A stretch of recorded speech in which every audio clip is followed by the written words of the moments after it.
President Donald Trump is unlike any president the United States has had in its past. As a man with no experience in politics, and especially no experience in foreign policy, I wish to analyze how his policies match up against past presidents who had had years of experience in foreign policy.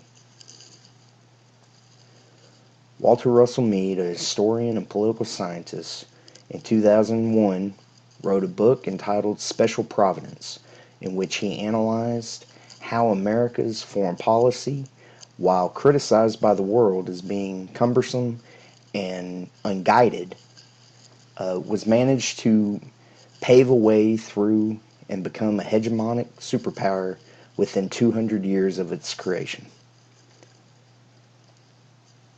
Historically, United States foreign policy had been measured on a scale from isolationism to globalism.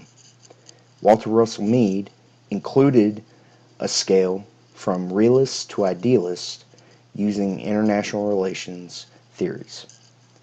He used this scale in order to make a matrix in which he placed past presidents in each quadrant.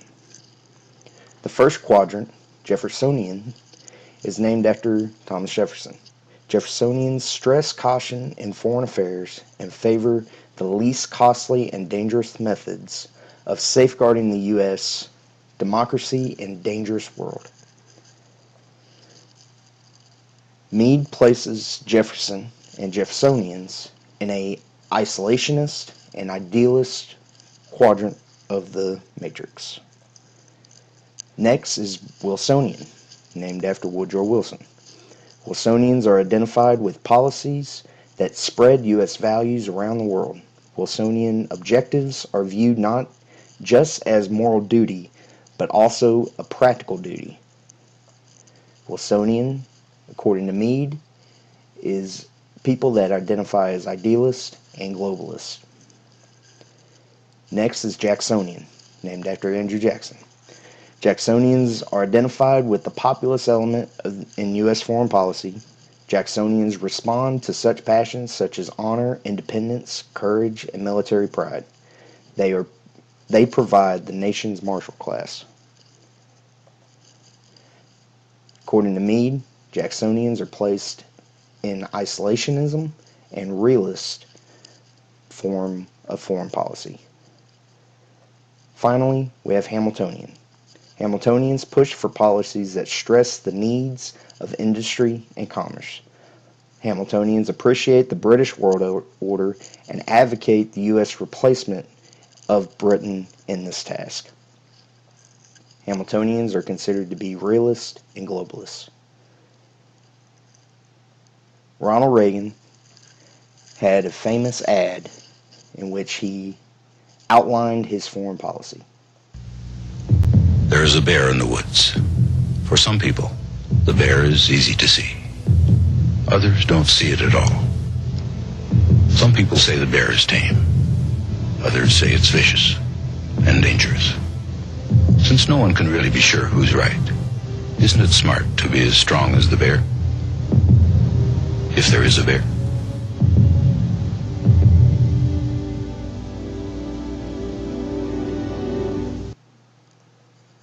With Ronald Reagan's very realistic and factual look on the world, he definitely would be classified as a realist. However, his wants to bolster America and its military, especially under programs like Star Wars, he would be considered somewhat a Jacksonian. However, his need to reach out to our allies in the final stages of the Cold War also classifies him as a Hamiltonian. George Herbert Walker Bush, who succeeded after Reagan, had this to say on foreign policy. American foreign policy must be more than just management of crisis. It must have a great and guided goal, to turn this time of American influence into generations of democratic peace. George Bush believed that through American leadership and American hegemony, the United States could lead the world into a time of peace. He would be considered a Hamiltonian as well as a Wilsonian. Bill Clinton, in a quote describing the ongoing conflict in Kosovo, said, "We act to prevent a wider war. We defuse a powder keg in the heart of Europe that has exploded twice before in this century with catastrophic results. And we act to stand united with our allies for peace by acting now. We are upholding our values, protecting our interests, and advancing the cause of peace." Bill Clinton had a little bit more wider of a area that he would use to handle different foreign policy crises. So for this, he has a wider scope, but still would be considered a Hamiltonian or a Wilsonian. George W. Bush had this to say in a 2002 State of the Union address.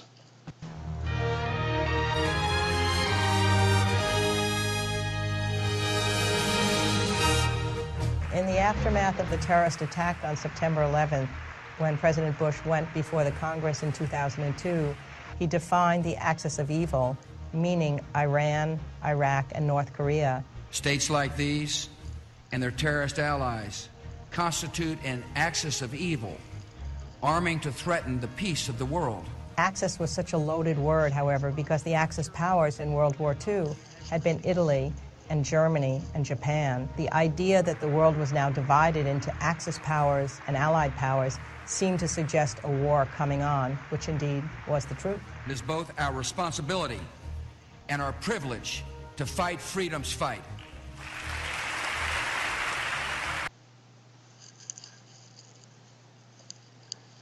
George W. Bush, in the response to 9/11, responded to what many Americans wanted, which was war against those who committed terrorist attacks against the United States in 9/11.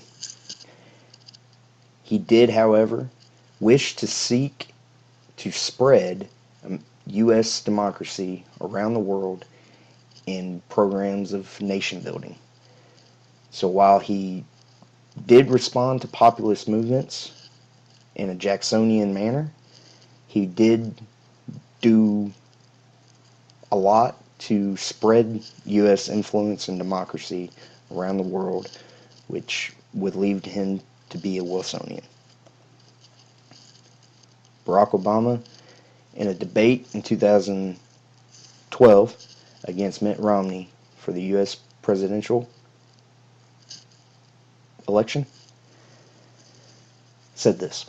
Governor Romney, I'm glad that you recognize that al-Qaeda is a threat, because a few months ago, when you were asked what's the biggest geopolitical threat facing America, you said Russia. Not al-Qaeda, you said Russia. In the 1980s are now calling to ask for their foreign policy back, because the Cold War has been over for 20 years. But Governor, when it comes to our foreign policy, you seem to want to import the foreign policies of the 1980s, just like the social policies of the 1950s and the economic policies of the 1920s. You say that you're not interested in duplicating what happened in Iraq, but just a few weeks ago you said you think we should have more troops in Iraq right now. And the challenge we have, I know you haven't been in a position to actually execute foreign policy, but every time you've offered an opinion, you've been wrong. You said we should have gone into Iraq, despite the fact that there were no weapons of mass destruction. You said that we should still have troops in Iraq to this day.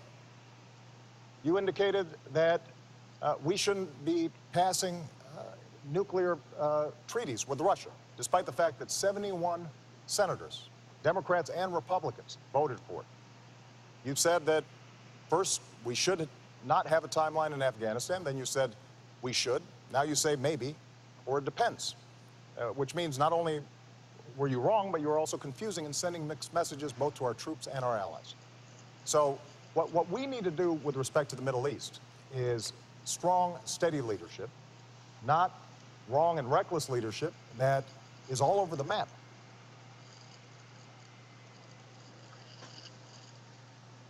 President Barack Obama clearly was a globalist in the sense that he wished to work with all countries, whether ally or foe, in order to seek peace.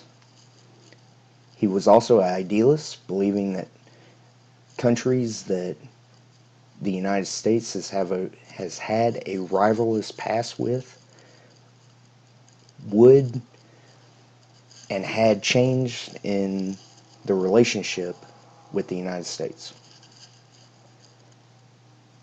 Donald Trump.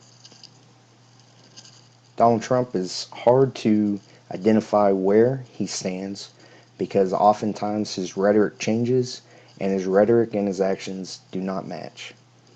In this quote, he says, "I am proposing new foreign policy focused on advancing America's core national interests, so important, promoting regional stability and producing an easing of tensions within our very troubled world."